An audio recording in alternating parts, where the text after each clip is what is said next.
classification systems used to be the most used kind of systems. For example, the UDC system. The UDC classification system was at that time a very scientific system, and the basic thing was that in most countries, also in Brazil, Denmark, in Finland, many countries, there were a group, specialist group, developed this classification system. So it had a very high standard. Unfortunately, it's not continued, and most classes are not published, but this is updated as the UDC. But in general, this kind of classification systems are not used for informational development possible. Because when the classical databases began to be in the 60s, then they developed a new kind of knowledge organizing system, the thesaurus, and the thesaurus was the dominant knowledge organizing technology up to the and after 1990, the classical databases have been challenged from search engines like Google and also from social tagging.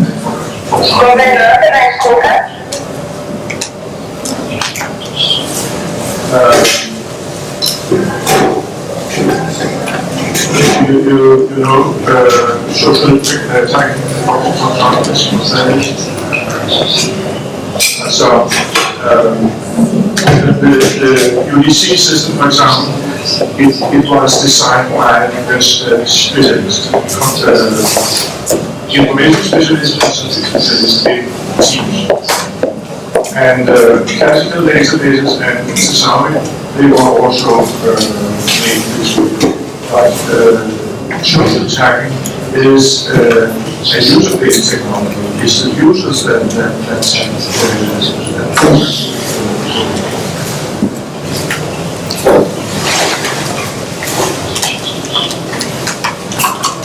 example of classical databases is the midline database, the psychic database, and not so typical the science and safety index. Today,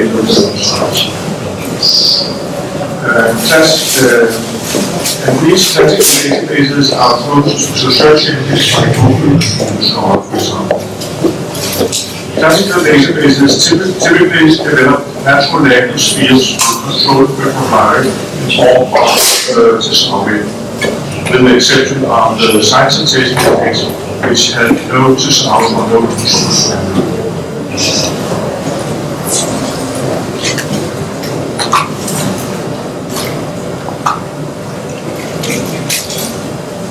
Classical databases with thesaurus are increasingly today challenged by search engines. However, general search engines like Google are optimized for common needs and are not optimal, for example, for information about rare diseases. There has been made a special search engine for rare diseases called SINFORGEDS. And that has been shown by experiments to outperform users. So I think this is an important principle that if you have special needs, you need special tools. So a general classification system, a general search engine is not as good as one that is tailored to the specific use, the specific need.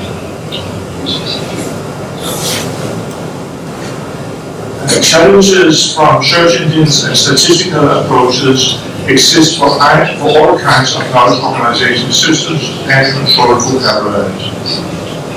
Every time you see a reference here, it is in the literature list and access to the word presentation. And if some of you would like to have a copy of some of my papers, you can just send me an email and I'll send you a PDF file with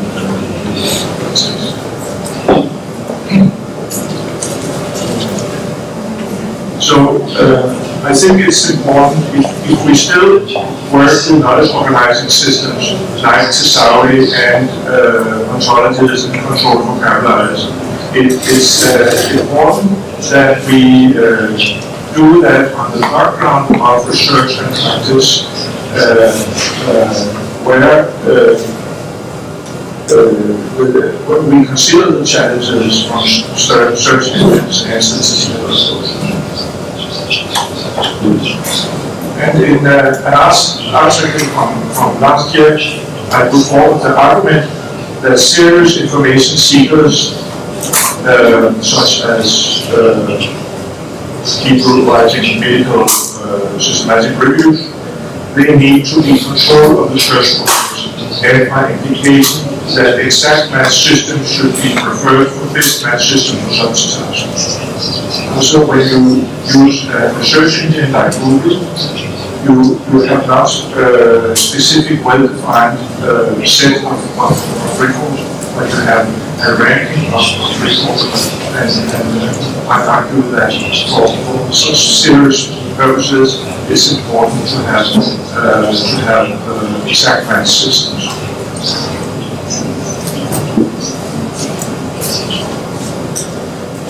My argumentation for classical databases and exact match systems is partly based on a distinction made by an information researcher, Birger,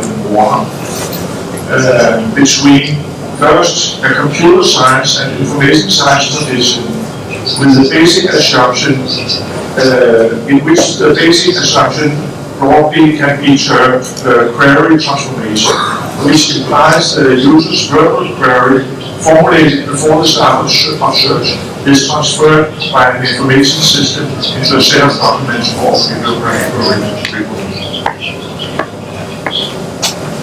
And contrary to this dominant paradigm of the computer information-oriented tradition, Warner presents a tradition that is based more on library science and on the practice of indexing. This tradition is far older but less influential today. In his opinion, there are two especially valuable elements in this tradition. The first is the explicit priority of the selection power, that the user's ability to make relevant distinctions during a search. The second is the recognition of the need for human labor to create this selection power. So these are two very different kinds of paradigms in information science today. And I think this is important to consider. Warner does not, however, say much about how to optimize bibliographical records and knowledge organization. If we reject the idea that it is possible in theory and practice to make a document representation that satisfies all hypothetical queries, then it becomes important to investigate criteria for optimal representations. So I have for a long time been convinced that there is no such thing as a perfect system. So no system can answer all questions equally good.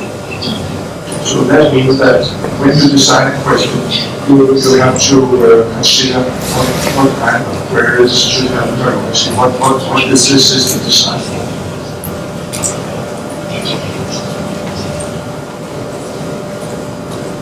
Present-day systems and possibilities are already very advanced. If we need to go further, we need criteria of what is important and relevant and what should be found during searches.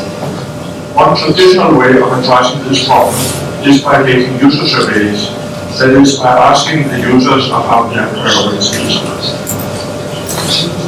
I have for a long time felt that the user-oriented approach confuses two different kinds of subjectivity.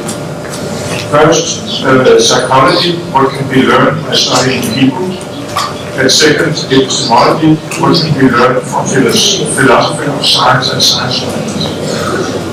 So what I'm saying is that if we should make an optimal system for medical use, it should not be made by studying human psychology, but it should be made by philosophical and other kinds of studies of this. And optimization of, for example, medical databases should primarily be based on medical epistemology, for example, on the debates on evidence-based medicine.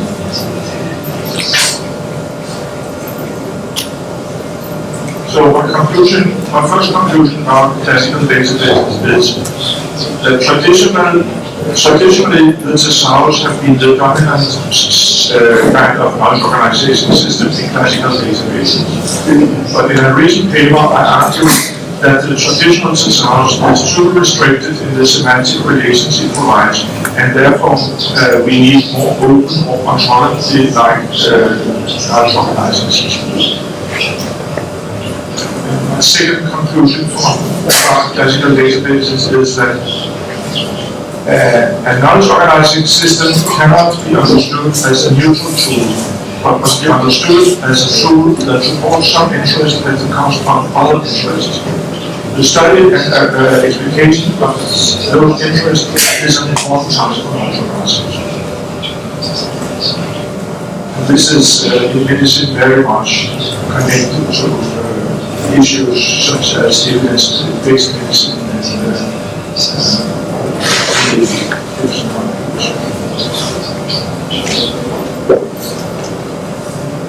and the second section of my presentation about knowledge organization processes. While knowledge organizing systems is now an established concept in knowledge organization, knowledge organizing process is a new generic term that I am suggesting. The idea is that knowledge organization at the general level is about both knowledge organizing systems and knowledge organizing processes. Knowledge organizing processes are processes such as constructing the knowledge organizing system, but also the process of classifying single documents or items from already established knowledge organizing systems.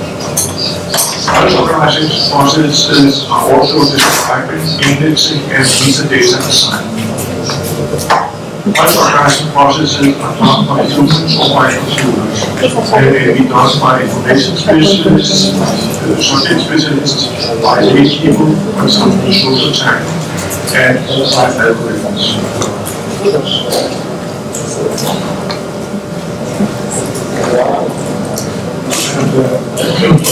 A little illustration about social tagging.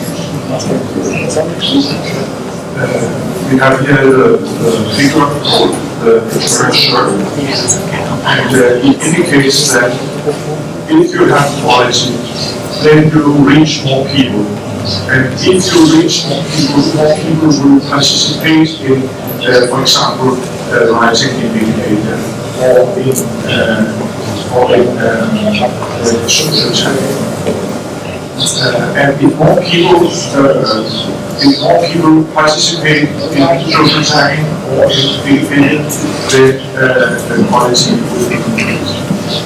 So what it says here is that quality in social tagging and social media is very dependent on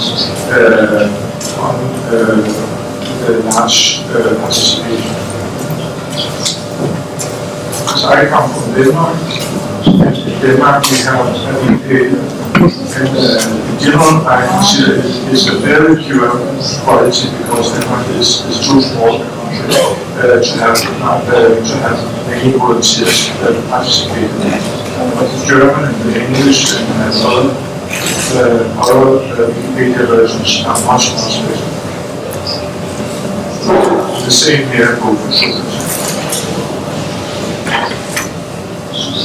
Knowledge organizing processes are always influenced by human subjectivity.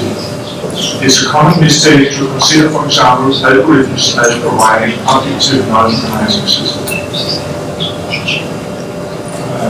I write a lot of papers, and sometimes they're turned out, sometimes they're not turned out. And in one of the papers, it was accepted finally by first therefore that of course algorithms are architected. So I have to try to work. I think many computer scientists would say this is not true. I'm sure it is. Algorithms are made by humans and reflect the programmer's knowledge, his values, and the tools available. Although algorithms differ from humans by providing a very high consistency.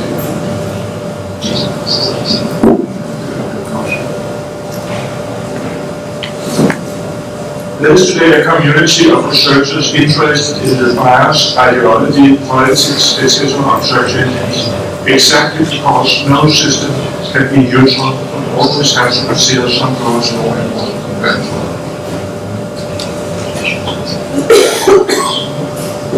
I know that you people here in Brazil are often skeptical to American governments, and that you want to develop your own systems. And if you consider a system like Google is a system that makes some priority, and we cannot ourselves decide what is indexed on Google and how often it's updated. So there has been suggested that governments all over the world should cooperate to make a basic indexing of the internet, and then we should have multiple search engines working. So it is important. It is an important question that different search engines, they have different biases, politics and so on, and that we need alternatives. Today there are no real alternatives to Google and Bing.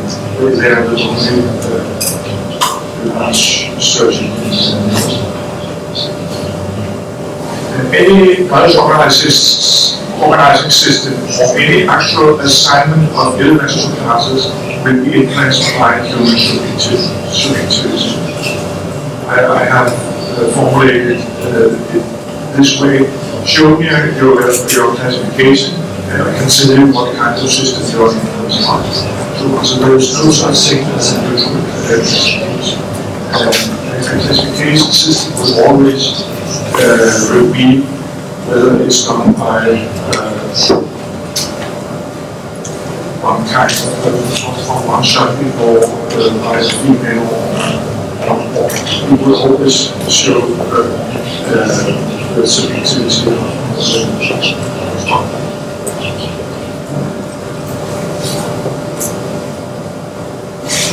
knowledge organizing processes is in knowledge organization and computer science a narrow conception. It has also a wider meaning, the way knowledge and meaning is produced in society. Knowledge organizing processes in the narrow sense depends on narrow organization in the wider sense. As Wilmer, the real classifier of literature is the so-called book classifier is in the recording. So, my first conclusion is that knowledge organizing processes is the generic term for all processes in knowledge organization. All knowledge organizing processes are in subjectivity and reflect this in different ways.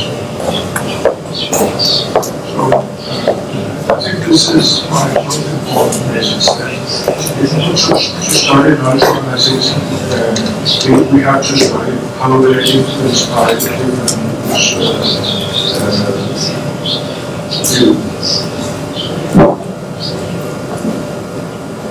Then a few words about scientific consensus. Scientific consensus is more rare than most people think. A philosophy Prof wrote, consensus is most likely to appear among the unenlightened, of whom it is characteristic to be unconscious on the truth of what is important. In intellectual matters, agreement is rare, especially in life issues.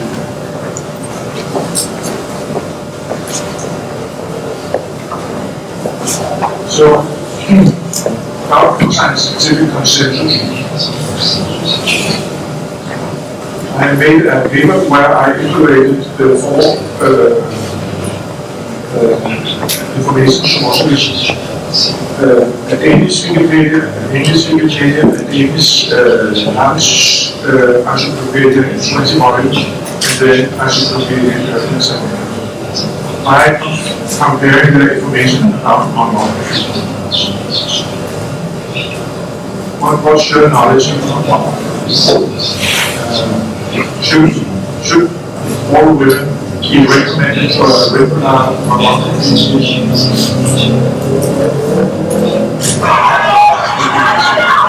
Do you know what health authorities say on this? They used to say that women at 50 years or older should be recommended to have a regular mammography. But there has been studies showing that in some countries, including Denmark, the women that were offered mammography in some parts of the country, and the women that were not offered mammography in other parts of the country, they had the same survival statistics. So one study said that mammography saved the women.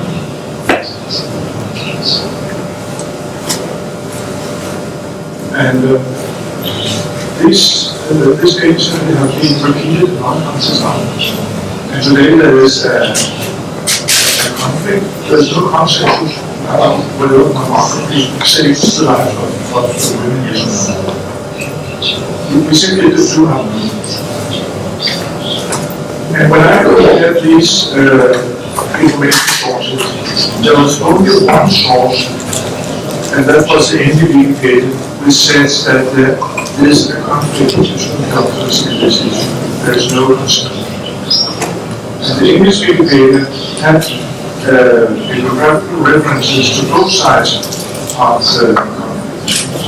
So I consider this a better information source than the others who just say that, for example, Wikipedia just said, Encyclopedia Britannica just said that most health authorities recommend women older than 50 to have a regular mammography.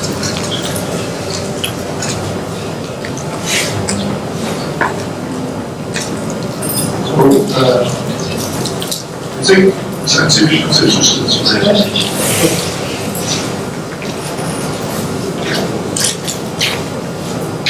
So I think also that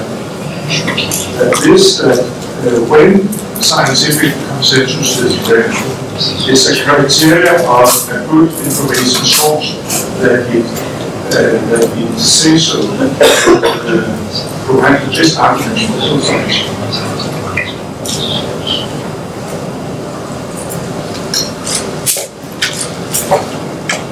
There's not just disagreement about the effect of mammography, there's also disagreement about the methodology of evidence-based medicine. Here I have a reference to Prof by Goodman, and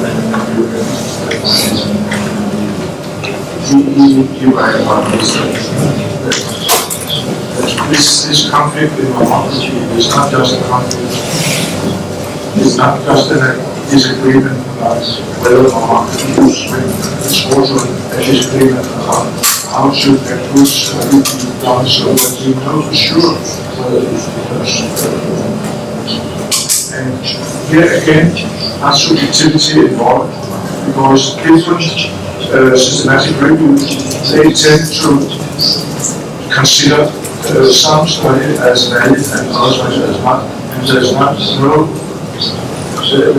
objective ground to say which study should be and should not. So my fifth conclusion is that a large organizing system should either be constructed from a case-specific theoretical point of view,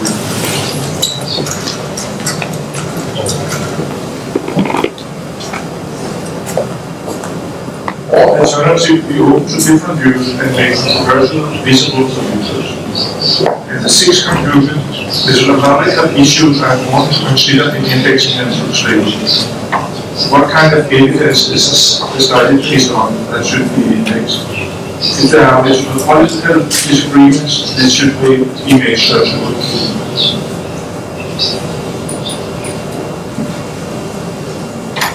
Now to the fourth part of my presentation, approaches to the construction of knowledge organizing systems. Knowledge organizing systems may be constructed from different principles and related to different underlying epistemologies.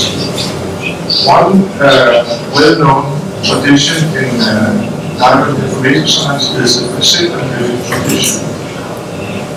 You can say it's more based on logical principles for organizing knowledge. Then there are user-oriented and cognitive traditions. They are based on user surveys and experiments with users. Then we have bibliomystical approaches. Bibliomystical approaches, is partly based on bibliomystical approaches. Bibliomystical approaches say who is linking to whom, who is citing whom. And if you choose, if you build your knowledge organizing system based on such patterns of inter-sidedness or interlinkedness, you can have bibliomystical approach. Statistical approaches, they are dominant today in computer science. The domain analytic approach, I will speak more about that in a minute. And then there are other approaches, for example, standardization and basic practices. So in my research, what I focus most on, and I've done so for some years, is to say that when you build knowledge organizing system, you are using some other approach, and that it's very important to consider the strengths and weaknesses of each kind of approach. So, of course, the largest challenge is to challenge the statistical approach. I think that all approaches have strengths and weaknesses, and that I am trying to live for the domain.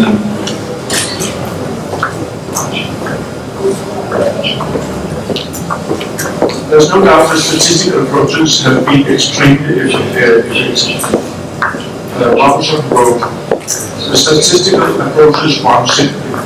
They were overwhelmingly more successful compared to other approaches such as design. However, Robinson also said that there is a need for statistical approaches to cooperate with other approaches. So he made a opening for that there is a need for other approaches also.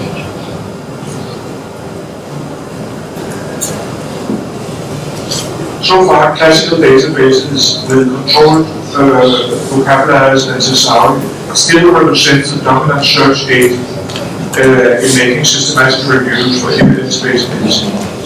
According to the analysis of the medical research made in an article I wrote last year, Boolean research in classical databases seem to be superior to best match techniques, that is, to research. If you speak to computer scientists, they will be skeptical. Computer scientists are always very optimistic. But I think it's important to keep to the most, to the best technology until otherwise and as I said before, I think it's important that for serious purposes such as medical research, humans should be in control of the research process. We should know exactly what is found and what is not found. And therefore, I think that this is one reason that classical databases are still superior.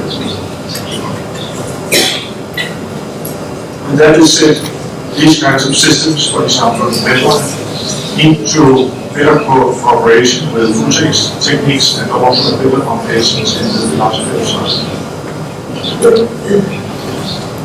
For many years, I have been a spokesperson for the domain analytic view. The domain analytic view means that in order to build an information system or a domain, for example, medicine, you should study the theories and concepts in that specific domain. In the beginning, it was developed as an alternative to the cognitive view dominating in information science and online science. Later, the domain analytic view developed in relation to the other views presented above.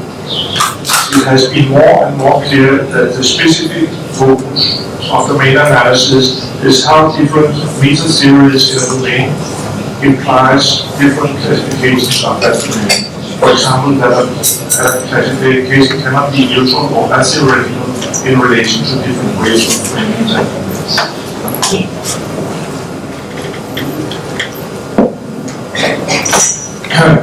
My view is based on pragmatic philosophy.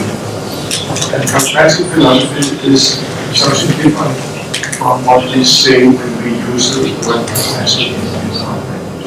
Pragmatic philosophy is a more serious philosophy. And there's a term called pragmatic realism. And it's distinct from metaphysical realism. I guess that most of you would consider it very strange to claim that classification and ontology in the end is based on physics. But this argument is understood and very convincing. And it's my view that when you classify something, in the end, it has political and ethical consequences the way it's classified. Therefore, in the end, how the word is classified or how medicine is classified depends on this. So metaphysical realism is related to emphasis, rationalism, and positivism, whereas pragmatic realism is related to pragmatism, hermeneutics, critical theory, and so on.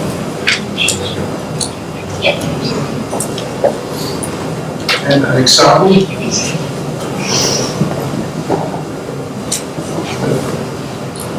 if you classify a given field, like for example, information science itself, you do so by considering concepts from the literature and also the logic and other principles. But I think that when you do that, you have what's called a hermeneutical circle. That is, you cannot select the concept before you know the field, and you cannot know the field before you know the concept. So therefore, if you are not explicit about your view of the field, you cannot make you cannot make many bibliometrical studies in many fields in optimizing systems claim that they make objective systems. But the way they collect the data influence the kind of system. So the implicit subjectivism is reflected in the system. And the only way to avoid this is to work and be more clear about your own view. The selection of terms for classification of, I just said that, of the field reflect an hermeneutical circle. So I think the hermeneutics is important. Two concepts in hermeneutics are the most important. One is the hermeneutical circle, and the other is the concept of pre-knowledge. That when you study something, you don't have an objective view of things, but the view of things is always influenced by the concerned knowledge. So my second conclusion is that the different approaches are to a certain degree competing and to a certain degree mutual or supplementary. The domain analytic view is not just an alternative, but it's also a question of considering these approaches as different tools, so that one tool is not the best for all purposes, and applying them in a more analytical way as opposed to a more mechanical way.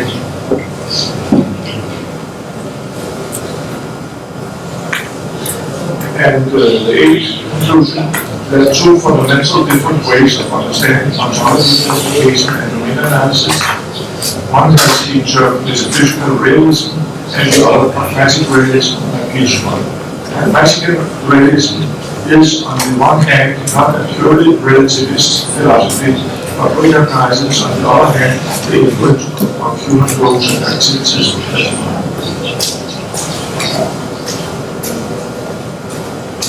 I have a note about full text searching that many existing knowledge organization systems perform poorly on the internet. For example, lots of conference certificates have been studied for recommended systems, and that study found that number of conference certificates they contributed 0 to the recommended systems.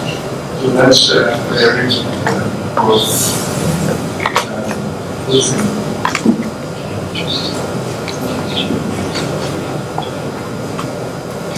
Of course, knowledge organization will continue to play important roles in the cases where no data or non-full text or two small databases are available, as suggested by an argument that if full text searching and algorithms can take over, there will be small fields where they cannot take over, for example, picture techniques. But to say that knowledge organizing systems is only about those small fields is, in my opinion, a limited purpose and a defensive strategy. Ambitious and offensive strategy is to uncover the limitations of the statistical approaches, such as the assumption that document similarity can be measured objectively by considered classes of words, and that the goal of searchers is to retrieve similar documents. It also warrants criticism of word transformation and the like. So, from the perspective of domain analysis, qualified people's conceptions of documents are extremely important for document retrieval and mediation. This is obvious if we think about pictures of art, while texts seem to be different because we use language for both writing text and providing metadata for text. However, just as a picture does not say, I am a romantic picture, a poem does not either classify itself according to literary genre. And when scholars use scientific literature, they too have their norms and criteria for quality and relevance. For example, norms associated with evidence-based. Information specialists should study these norms and make it possible for users to identify what Wilson called the best textual means to an end. This, I believe, first and foremost calls for a terminological analysis of the documents. Domain studies of terminology, special languages, concept theories, and analytical means.